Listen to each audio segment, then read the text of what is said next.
Welcome to the Midnight Dreary, your rest stop on the highway of the unexplained. Pull up a bar stool and grab a drink as we present tonight's episode. And here's your host, Justin Wood.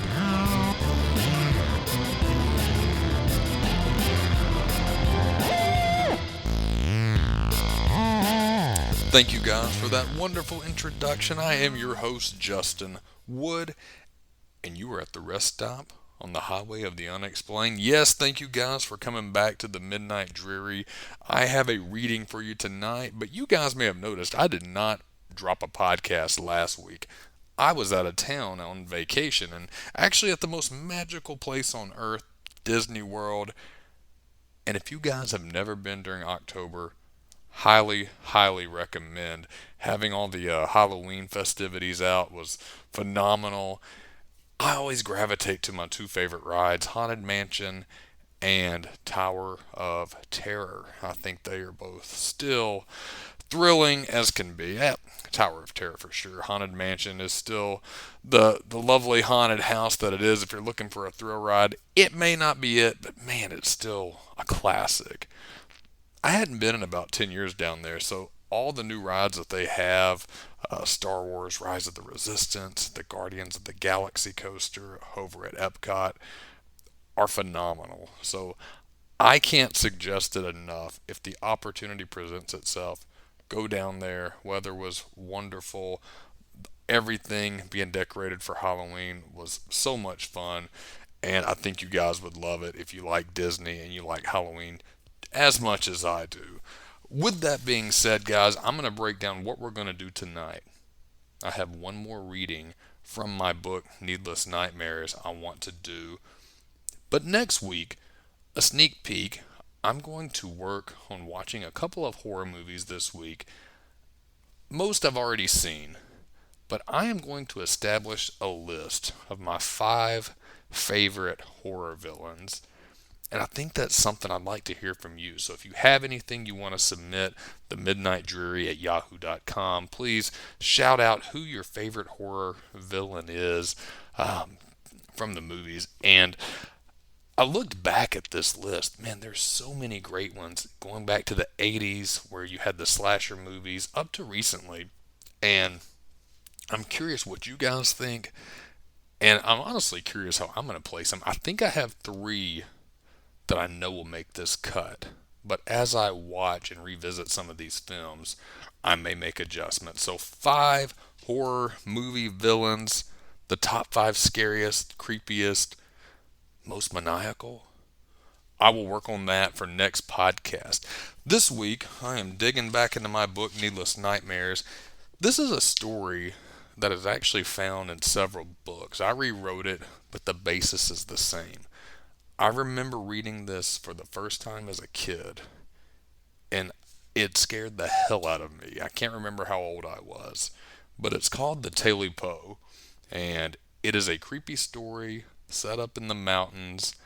I think you guys will enjoy this one, so without further ado, this week we are reading Tailypo. Way up in the Appalachian Mountains, back in the deepest woods, sat a small, rustic cabin. It was an ugly wooden shack that was home to a mountaineer, Old Man Bauman. He had lived there in isolation for many years, and the only companionship he had was his 3 hunting dogs. He liked it that way. His lifestyle was simple. Every day, the old man would light a fire in the one-room shack, drink a pot of coffee, and tend to his garden. He'd hunt a little to supplement the vegetables he grew, and on the occasion supplies got really low, Old Man Bauman would make the long trip into town. One particular winter, a fierce blizzard overtook his area of the mountain. Snow and ice covered the ground for weeks, and as his food stores got low, his hunger steadily grew. There was no way to go to town for supplies, so he attempted to hunt. For several days, Old Man Bauman set out in the early morning with his dogs, and for several nights they returned home empty-handed. All the critters were in their cozy homes, hibernating for the winter, or hiding from the hungry old man. As he was returning home one dark evening, the dogs began barking loudly near the mouth of an old cave. The old man raced to see what the commotion was, and noticed the dogs had cornered a mysterious creature. When he held up his lantern, he could make out the outline of what appeared to be a large mountain lion, but much more muscular than the ones he had seen, with fur that was shadow black and eyes as red as burning embers. It was spitting and scratching at the dogs, and when it braced up as if it was going to pounce, the old man reached for his hunting knife and swung aimlessly towards the creature, severing its tail with one heavy blow. Stunned, the creature turned to the old man, made the ghastliest growl he had ever heard in his life, and leapt over him, heading into the depths of the cave. The 3 dogs dared not to follow. When they all returned to the security of the cabin, he realized he was still clutching the tail of the beast. It was nearly as long as he was tall, thick as a tree branch, and the meat was a welcome sight to 4 hungry stomachs. A fire was started, the meaty tail was cooked up, and after giving his loyal dogs a meal of the tail, Old Man Ballman devoured the rest. It was absolutely delicious. A little while after dinner, the fire began to burn out, and he slid into his bed with a full belly with the 3 dogs curled up by the bedside. His sleep was interrupted about an hour later. Outside of the cabin, he heard a snarling voice well through the night.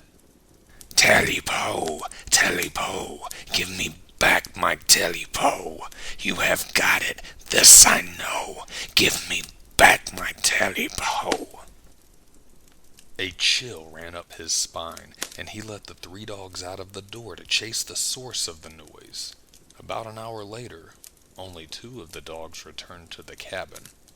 He let them back in, figured he had just been dreaming, and tried to lay back down. If he heard the other dog, he would let him in to thaw out. About an hour later, after dozing a bit, he heard a noise coming from the window. It wasn't the missing dog. It was that same voice he had heard earlier in the night screeching at him.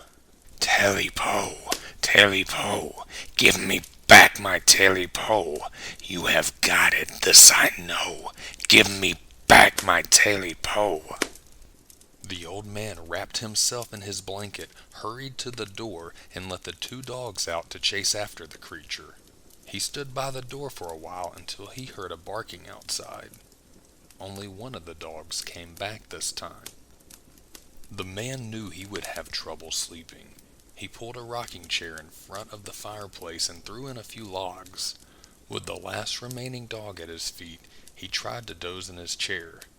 His mind was restless, but he managed a few winks before being awoken by a familiar, scratching voice from the door of the cabin, and it was much louder than the times before.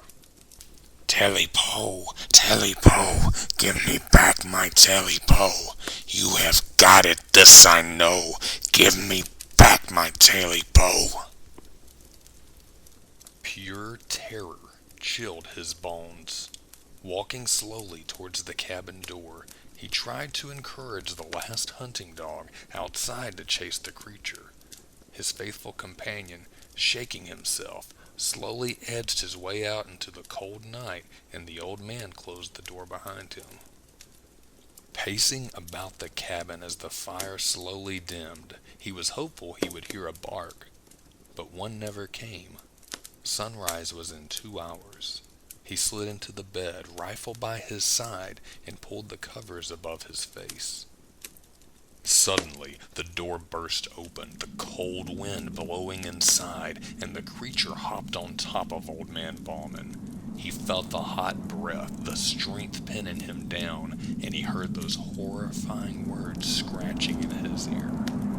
"Tailypo, Tailypo, give me back my Tailypo. You have got it, this I know. Give me back my Tailypo." As the years went by, townspeople spoke of an old, abandoned cabin that lay deep in the woods. The interior was torn to shreds, as if a violent struggle took place many years before. Blood stained the wooden floor and walls, but it was such an isolated area, they didn't think much of it. They heard whispers around the town that hikers spoke of a cave, and scattered about the mouth of it were a pile of bones, some that even looked human. Strangest of all, during the cold winter months, people that ventured outside on cold nights in those mountains swore they heard a bizarre cry coming from deep in the woods. Tailypo, Tailypo, I have found my Tailypo. Try and take it and you will know never to take my Tailypo.